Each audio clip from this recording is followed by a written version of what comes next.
분만을 하고 나서 자돈이 위협을 받는 것 중에 두 가지가 저체온증 그다음에 저산소증이라고 말씀을 드렸죠. 이 저체온증 같은 경우에는 일반적으로 모든 동물에서 다 발생이 됩니다. 그래서 출생을 하고 나서 체온이 떨어지는 현상은 뭐 모든 포유류에서 다 볼 수 있는 현상인데 가장 중요한 거는 얼마나 빨리 우리가 체온을 회복시켜 주는가가 사실은 얘네들이 저체온증으로 인해서 위축이 되고 폐사가 되는 것을 막을 수 있는 이제 핵심적인 부분이다라는 거는 이제 여러분들이 다 잘 알고 계실 거고요. 그래서 일반적으로 태어나고 나서 체온이 떨어졌다가 다시 올라가는데 요 떨어진 상태에서의 보온 관리가 적절하게 이루어지지 못하면 더 체온이 떨어지면서 몸속에 남아있던 잔존하던 이제 에너지원인 그 당을 갖다가 모두 소진하게 되고요. 그러면은 결국엔 얘네들이 엄마 젖을 찾아갈 수 있는 기력까지 다 소진이 되면서 결국에는 이제 폐사가 되게 된다는 이제 그런 원인으로 저체온증 관리가 중요하다라는 겁니다. 그래서 여기서 관리가 잘못되면 체온이 급격하게 떨어지면서 결국에는 폐사로 이어질 수 있다라는 거고요. 그래서 저희가 다들 하시는 부분이지만 이 체온 손실을 최소화하기 위한 포유자돈의 보온구역 관리가 굉장히 중요합니다. 그래서 적외선 카메라로 실제로 찍은 영상을 보면 보온구역이라고 준비가 되어 있는 구간이긴 하지만 이 내부의 온도가 높은 구간이 29도, 그 다음에 낮은 구간은 이제 26도까지 떨어져 있는 것을 볼 수가 있는데요. 태어나고 나서 막 태어난 자돈들을 위한 최적의 온도는 36도에서 38도 정도라고 합니다. 그래서 상당히 낮은 거죠. 그래서 보시는 것처럼 포유자돈들이 다 뭉쳐 있는 것을 볼 수가 있죠. 이렇게 애들이 추우면 결국엔 태어날 때 부여받은 당, 그 다음에 엄마의 초유를 먹으면서 몸속에 써놨던 당을 갖다가 다 체온을 유지하는데 소진을 시키기 때문에 결국에는 여러 가지 문제가 발생이 될 수 있는 거고요. 그래서 지금 보시는 것처럼 최대 이제 뭐 36도, 그 다음에 좀 낮은 구간이 30도 이렇게 왼쪽보다는 따뜻한 상태의 보온구역을 유지해 주는 게 포유자돈의 체온 손실을 최소화할 수 있는 이제 핵심이다라는 말씀을 드리고요. 그 다음에 이제 두 번째로 포유자돈의 저산소증과 질식에 대해서 이제 말씀을 드리려고 하는데요. 이 저산소증이나 질식은 아까 처음에 말씀드렸던 모돈의 분만 시간 증가와 비례합니다. 그래서 분만 시간이 증가하면서 결국에는 저산소증이나 아니면 질식으로 인해서 사산이 되는 비율이 높아지게 되는 거고요. 대부분 이 질식에 의한 사산이 증가되는 그 현상은 대개 사산이 보면은 후반부에 자돈, 그러니까 다 이제 분만이 끝나가는 마지막에 나오는 자돈들에서 저희가 사산되는 거를 많이 볼 수가 있잖아요. 그래서 후반부에 만출되는 자돈에서 결국에는 이 저산소증에 의한 사산을 많이 확인을 할 수가 있고요. 그 다음에 설사 저산소증으로 이제 데미지를 입었지만 태어난 자돈이라 하더라도 결국에는 기력이 없고 그 친구들을 이렇게 손으로 만져보면 상대적으로 먼저 태어난 자돈들에 비해서 체온이 좀 낮다라는 그런 느낌을 확인을 할 수도 있습니다. 근데 이 저산소증을 또는 질식을 일부러 높여주는 관리가 자칫 잘못하면 이루어질 수가 있는데요. 그게 바로 농장에서 분만 관리를 위해서 일반적으로 사용하는 이제 옥시토신에 의한 부작용입니다. 그래서 옥시토신은 늘 강조를 해도 지나치지 않지만 신중하게 사용이 되는 게 굉장히 중요한데 이 옥시토신을 어떻게 보면 농장에서 분만 관리 프로그램에 집어넣어서 일률적으로 사용하게 하는 농장들이 간혹 있거든요.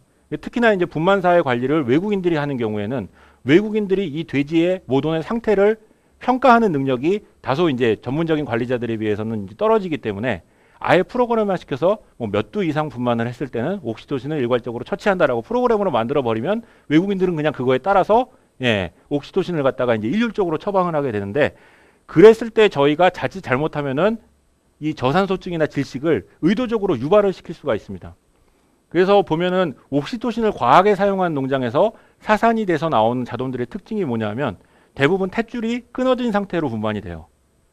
그 다음에 요 보시는 사진처럼 이 태변에 심하게 오염이 되는 흔적을 볼 수 있는 자돈들이 많이 태어납니다. 그래서 옥시토신 같은 경우에는 실질적으로 옥시토신이 부족해서 자궁의 수축이 이루어지지 않고 있다라는 상태에서 적용이 돼야만 효과적인 기능을 발휘를 할 수가 있는데 옥시토신 문제가 아닌 다른 원인에 의해서 모돈이 난산을 겪고 있을 때 옥시토신을 일괄적으로 투약을 해버리면 너무 자궁에 강하게 수축을 해서 이제 탯줄을 강하게 이제 압박을 하면서 산소 공급이 모돈의 혈액을 통해서 들어오는 탯줄을 통해서 들어오는 이제 산소 공급이 이제 줄어들고요. 그러다가 잘못하면 탯줄이 아예 뱃속에서 끊어지면서 산소 공급을 받지 못해서 이제 질식이 돼서 사산이 돼서 분만이 되는 경우가 있습니다. 그래서 이 오른쪽 자료 같은 경우에는 실제로 옥시토신을 일률적으로 투약을 했을 때 어떤 부작용이 나타나는가를 한번 실험을 해본 자료인데요. 이 실험 같은 경우에는 대조군을 제외한 실험군은 옥시토신의 농도를 조금씩 달리해서 이제 투여를 했지만 이 세 굴은 모두 첫 번째 자돈이 태어나고 나서 여기는 이제 옥시토신 투약을 안 한 대조군이고요. 오른쪽 같은 경우에는 옥시토신을 투약을 했어요. 농도를 달리해서. 그래서 첫 번째 자돈이 태어나자마자 프로그램처럼 옥시토신을 이제 투약을 했을 때 사산이 돼서 나오는 자돈들의 특징을 갖다가 확인을 해본 건데요. 여기 보시면은 요 탯줄이 파괴된 비율을 보시면 실질적으로 옥시토신을 투약을 하지 않은 그룹 같은 경우에는 사산된 자돈의 15% 정도가 탯줄이 끊어져서 나온 걸 확인을 할 수가 있었는데 반해서 옥시토신의 농도를 여기는 조금 적게 여기는 많이 투약을 한 두 그룹의 탯줄 파열 정도를 비교를 해보면 이 그룹 같은 경우에는 사산자돈의 55% 이상의 탯줄이 끊어져 있었고요. 그 다음에 좀 과하게 투여를 했던 그룹 같은 경우에는 사산자돈의 거의 70% 이상, 73%가량이 탯줄이 끊어져서 분만이 됐던 거를 그러니까 사산이 나왔던 거를 확인을 할 수가 있었습니다. 그래서 옥시토신의 사용 같은 경우에는 물론 분만 시간을 단축시켜주는 어떤 양리적인 효과를 기대할 수도 있지만 사실은 그 사용에 신중에 신중을 기해야 된다라는 말씀을 다시 한번 드리고요. 포유자돈의 초기 폐사의 그 원인을 살펴보면 대부분 포유자돈의 이유전 폐사의 80%는 초기 5일 이내에 일어나고요. 그래서 그 5일 이내에 일어나는 폐사의 원인을 살펴보면 첫 번째 원인이 이제 압사고요. 그다음에 두 번째 원인이 설사, 그다음에 세 번째 원인이 이제 아사, 젖을 못 먹어서 이제 굶어 죽는 겁니다.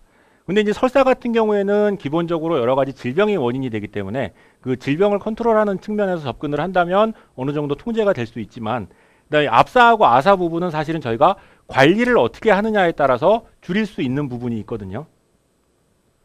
그래서 자돈의 생존을 높이기 위한 저 압사, 아사, 저체온증을 줄이기 위한 이제 핵심 관리로서 덴마크에서 제일 이제 중요하게 생각하는 게 일단은 압사의 대부분은 언제 일어나냐 하면 모돈이 뭐 당연하겠지만 일어났다가 앉을 때 일어나죠.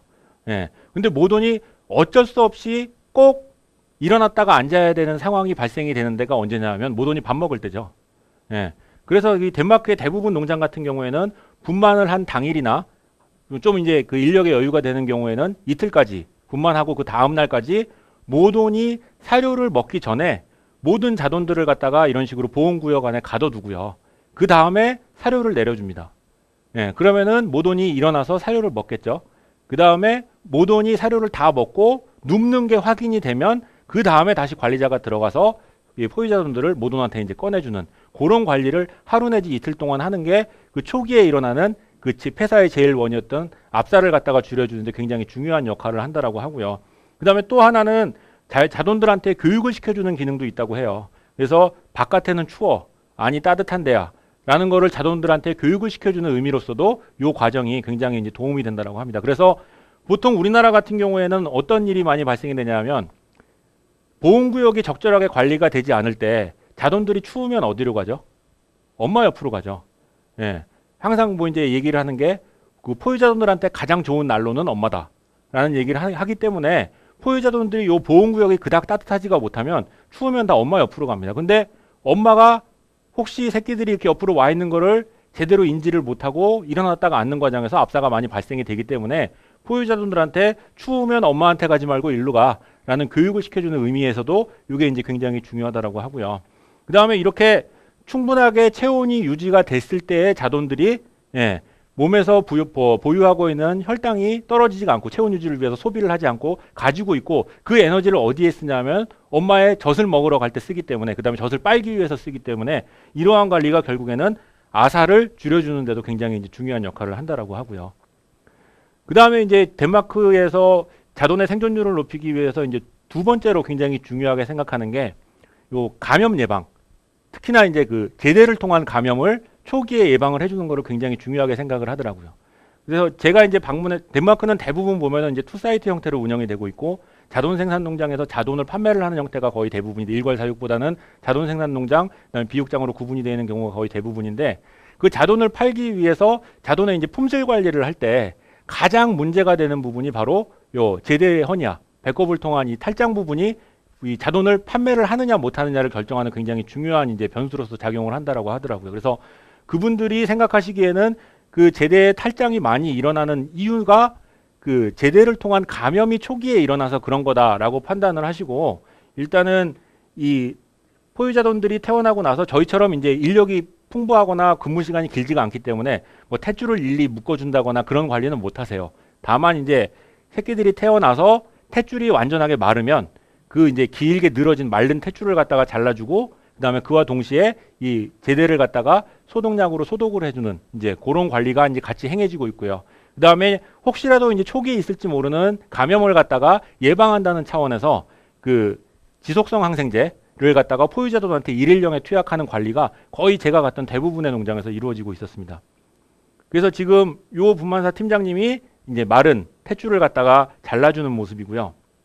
그리고 여기 보시면은 요 이제 그 자른 배꼽 부위에다가 이제 소독약을 갖다가 이제 뿌리고 있는 모습이고요. 그 다음에 소독약 처치가 끝나면 이제 지속성 항생제를 주사하는 요 작업이 이제 연속적으로 이루어지고 있었던 모습이고요. 그 다음에 요 다른 농장 같은 경우에도 보시면은 요 소독제로 지금 배꼽에 뿌려주고 있는 모습이 보이죠. 그래서 실질적으로 소독약이 색깔이 있죠. 그 도포가 된 소독약 색깔이 이 제대 부위에 이렇게 보이고 있는 걸 볼 수 있고요.